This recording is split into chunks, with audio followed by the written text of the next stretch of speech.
In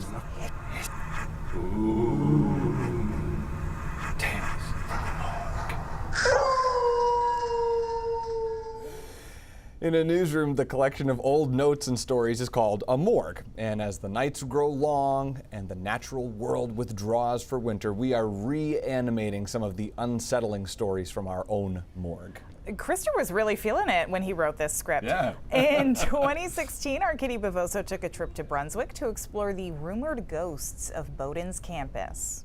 Established in 1794, a college as old as Bowdoin is bound to have some strange stories within the ivy-covered walls of its buildings, one of which is Adams Hall, now home to liberal arts classes. But from just after the Civil War until the early 1920s, it served as the medical school. But it still shows hints of its unsettling past, especially in the basement. And this hallway here is where they used to take the bodies that they would use for medical research, and they would actually store them in these little alcove areas. And how the school acquired those cadavers was not exactly being regulated. By hook or crook, however you could. Speaking of hooks, This is what we call a cadaver hook.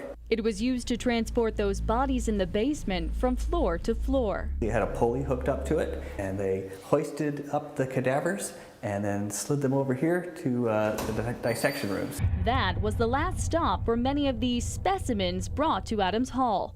That floor looks much different today, but a 2007 renovation revealed a frightening reminder of its ghoulish past. They actually made a very interesting discovery, which is that some of the floorboards that were used were actually the coffin lids that the bodies had been brought in. At least one of those lids can be found in the college archives in the library. But as one visitor found out, the basement of Adams Hall has some less tangible reminders of its past. I was actually taking a person on a tour, and they told me the story while they were down here. Over there in the corner, she said she saw this figure just sitting on the floor. She walked a little bit closer, and she said that's when it actually turned to look at her, and that's when she just took and turned and ran. The same can be said for the staircase. A custodian was found stretched out right here, unconscious on the ground. And he'd been in the building alone by himself, but as he was being carted away, the security people heard him say over and over again, "I was pushed." And the dissection room. A couple of years ago, there was a big storm on campus. This guy came in and did his job, and he pulled all the fuses out. And as he was leaving, he looked up to this window up here, and he saw a green light. Remember to study with a buddy, students.